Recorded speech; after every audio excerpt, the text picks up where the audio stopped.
Assalamualaikum warahmatullahi wabarakatuh.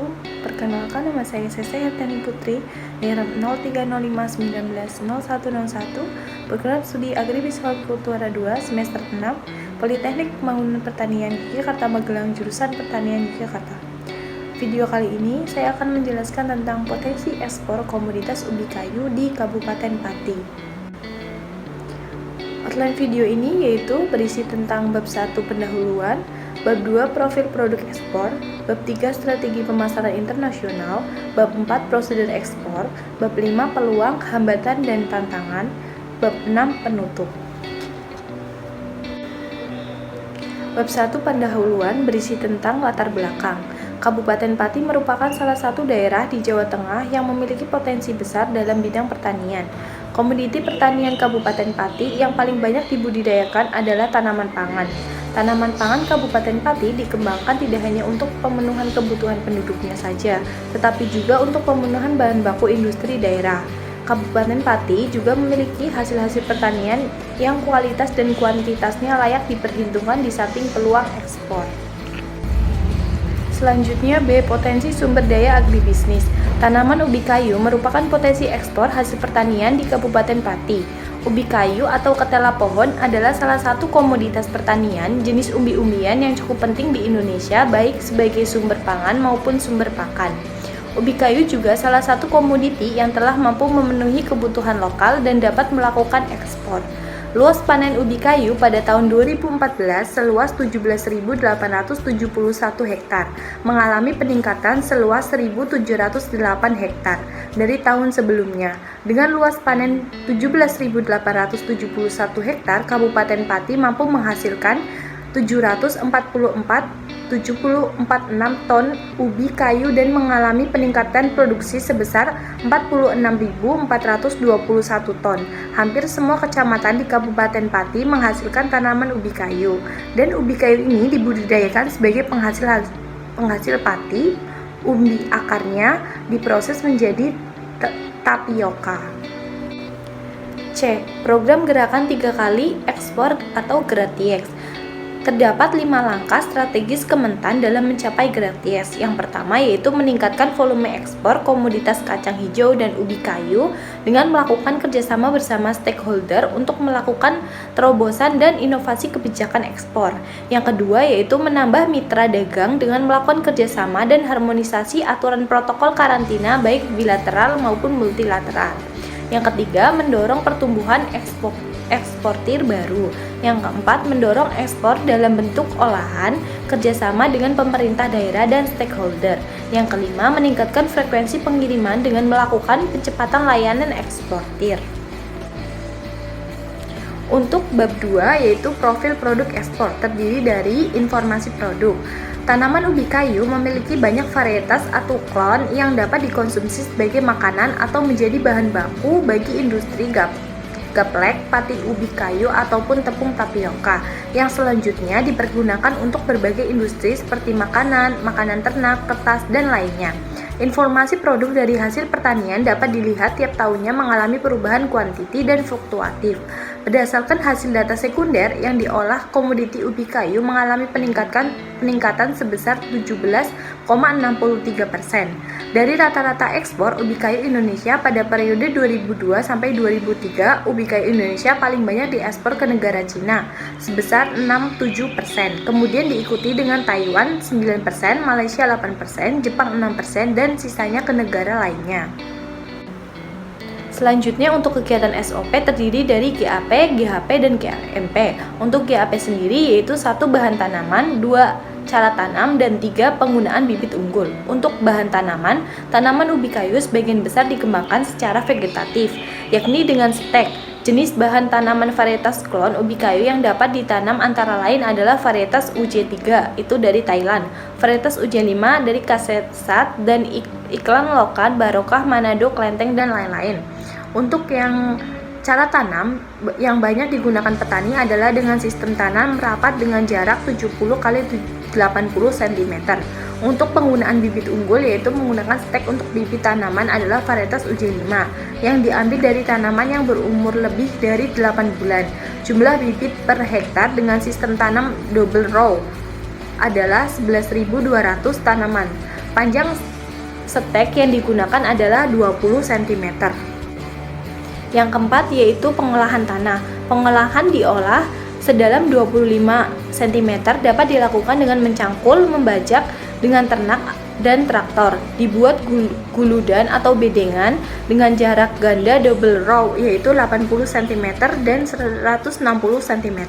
Yang kelima yaitu sistem tanam. Sistem atau cara tanam double row adalah membuat baris ganda, yakni jarak antar barisan 160 cm dan 80 cm, sedangkan jarak di dalam barisan sama yakni 80 cm, sehingga jarak tanam ubi kayu baris pertama 160 cm kali 80 cm dan baris kedua 80 cm kali 80 cm. Yang keenam yaitu pemupukan. Dosis pemupukan organik per hektar yang dianjurkan adalah 20 kg urea ditambah 150 kg SP36 ditambah 100 kg KCl dan 5 ton pupuk kandang. Pada musim 9 tanam berikutnya, dosis pupuk kandang dikurangi menjadi 3 ton per hektar. Pemupukan urea dilakukan 2 kali yakni pada umur 1 bulan setelah tanam.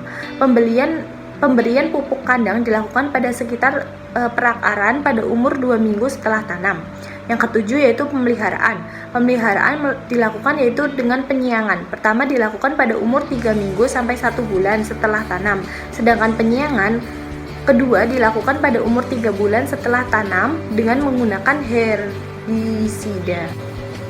Nah, selanjutnya untuk GHP sendiri yaitu panen dapat dilakukan pada umur 10 bulan sampai 12 bulan. Panen dilakukan dengan mencabut ubi kayu dan memisahkan umbi dari batang. Rata-rata produktivitas ubi kayu yang ditanam dengan sistem double row adalah 45 sampai 55 ton per hektar. Secara umum, pengolahan pasca panen ubi kayu digunakan untuk membuat tepung tapioka, tepung cassava, kue, mie, dan lain-lain.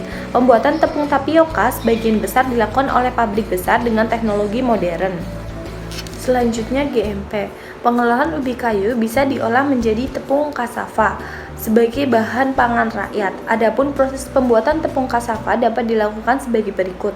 Yang pertama yaitu pengupasan, kedua pencucian, 3 penyabutan, 4 perendaman, 5 pengepresan, 6 pengeringan, 7 penepungan, dan 8 pengepasan dan penyimpanan. Untuk bab 3 yaitu strategi pemasaran internasional, terdiri dari A. Menentukan rumus strategi, di mana rumus strategi yang saya tentukan yaitu pengolahan hasil yang efisien dapat meningkatkan pemasaran hasil dan memenuhi kebutuhan konsumen. 2. Meningkatkan kepemimpinan dalam perusahaan, memotivasi dalam berusaha untuk meningkatkan budidaya atau usaha tani dan pemasaran hasil. Yang ketiga, memanfaatkan keterampilan dan jaringan distribusi merupakan kekuatan untuk memperkecil ancaman dalam persaingan pasar bebas, alsintan, dan perubahan selera konsumen. Yang keempat, untuk mengatasi persaingan pasar bebas dengan meningkatkan kepemimpinan dalam perusahaan, memotivasi tingkat pendidikan dan meningkatkan keanekaragaman produk serta mengadopsi teknologi. Untuk implementasi strategi pemasaran yaitu implementasi strategi pemasaran pada komoditas ubi kayu dengan menetapkan faktor internal yang mempengaruhi permintaan ubi kayu, ketersediaan lahan industri, ketersediaan jenis atau varietas unggulan, akses terhadap sumber daya ataupun bahan baku, pengelolaan hasil, ketersediaan bahan baku, jaringan distribusi, motivasi dalam berusaha, merek dagang, keanekaragaman produk, tingkat adopsi teknologi, struktur kelembagaan, mekanisme kerja kelembagaan, dan koordinasi. Sedangkan untuk faktor eksternal yaitu terdiri dari yang dapat mempengaruhi permintaan ubi kayu adalah iklim, geografi, lokasi, bahan baku atau ubi kayu, akses pasar, budidaya atau usaha tani, masalah transportasi, kebutuhan konsumen, pemasaran hasil, penetapan pajak, perizinan, kebijakan pemerintah, alsintan, bersaing dalam pasar bebas, perubahan selera konsumen, produk substitusi, dan jumlah produk selera konsumen. Strategi peningkatan permintaan ubi kayu akan diimplementasikan dengan lebih fokus kepada strategi SO, yaitu dengan menggunakan kekuatan untuk memanfaatkan peluang yang tersedia. Bab 4 itu ada prosedur ekspor. A. Saluran ekspor, terdiri dari petani ubi kayu, pengepul, packing house, perusahaan manajemen ekspor. Yang kedua yaitu prosedur kepabeanan. Syarat-syarat dari kegiatan ekspor petani ubi kayu pengepul, koperasi, petani, packing house, perusahaan manajemen ekspor maupun impor ini harus melengkapi dokumen-dokumen yang harus dipersiapkan untuk melakukan ekspor barang, yaitu antara lain pemberitahuan ekspor barang atau PEB, kontrak penjualan, letter of credit atau LL atau C, polis asuransi packing list, surat ketegangan asal, dan surat pernyataan mutu. C. Langkah-langkah proses ekspor terdiri dari 1. Eksportir dan importir melakukan perjanjian jual beli terlebih dahulu dan membuat dokumen kontrak jual beli. Yang kedua, importir meminta kepada pihak bank untuk membuka letter of credit. Selanjutnya, pihak bank ini disebut sebagai bank penerbit. Nah, yang ketiga, bank penerbit memberikan letter of credit importir kepada bank penerus beserta dengan semua syarat yang harus dipenuhi oleh bank tersebut. Yang keempat, advising bank memberikan letter of credit kepada eksportir beserta dengan semua dokumen yang dibutuhkan. Yang kelima, eksportir mengurus pengiriman barang ke negara importir sesuai dengan poin-poin perjanjian dalam dokumen kontrak jual beli. Setelah barang berhasil diberangkatkan, eksportir menerima dokumen bukti pengiriman. Yang keenam, selanjutnya dokumen bukti pengiriman diserahkan kepada advising bank oleh eksportir. Langkah ini wajib dilakukan oleh eksportir supaya bisa mendapatkan pembayaran yang seharusnya diterima dari pihak importir. Yang ketujuh, advising bank memeriksa dan memastikan bahwa dokumen yang diserahkan oleh eksportir sudah valid dan sesuai dengan ketentuan di dalam letter of credit. Jika sudah sesuai, advising bank akan menyerahkan dana kepada eksportir. Yang kedelapan, advising bank meneruskan dokumen bukti pembayaran dan pengiriman kepada in-using bank. Langkah ini harus dilakukan agar advising bank dapat menerima dana mengganti yang sudah dibayarkan oleh eksportir. Yang kesembilan, importir menerima pemberitahuan dari issuing bank bahwa pihaknya sudah menerima dokumen persyaratan yang tercantum dalam letter of credit dari eksportir melalui perantara advising bank. Yang ke-10, importir melakukan pembayaran kepada issuing bank sesuai dengan kesepakatan LOC. Yang ke-11, opening bank mengembalikan dana kepada advising bank. Selanjutnya untuk bab 5 yaitu ada peluang, hambatan, dan tantangan. Yang A, peluang. Salah satu komoditas tanaman pangan yang mempunyai potensi atau peluang untuk dilakukan ekspor yaitu ubi kayu. Ubi kayu potensial sebagai usaha tani penunjang ketahanan pangan. Hasil olahan ubi kayu dapat dijadikan sebagai buffer stok pangan.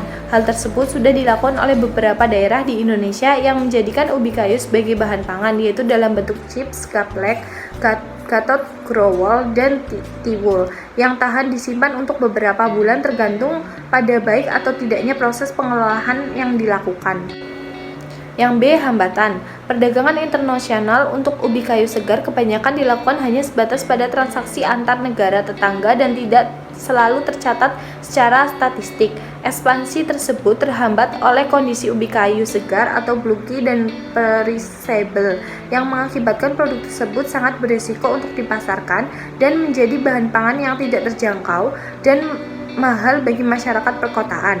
Keterbatasan jaringan pemasaran yang tersedia, kurangnya infrastruktur, lemahnya informasi pasar, dan tidak menentunya penawaran serta kualitas bahan baku ubi kayu merupakan faktor kendala perdagangan ubi kayu. Yang ketiga yaitu tantangan. Perdagangan ubi kayu pada masa yang akan datang sangat tergantung pada faktor kelembagaan, khususnya pada kebijakan yang diimplementasikan oleh negara-negara importir utama. Untuk perdagangan di tingkat regional masih dapat dipromosikan melalui pengembangan proses pengolahan lokal, penetapan sistem informasi pasar, dan promosi jangkauan pasar baru dengan spesialisasi produk. Nah, selanjutnya bab 6 yaitu penutup, terdiri dari kesimpulan dan saran. Untuk kesimpulan yaitu ubi kayu atau ketela pohon adalah salah satu komoditas pertanian jenis umbi-umbian yang cukup penting di Indonesia baik sebagai sumber pangan maupun sumber pakan.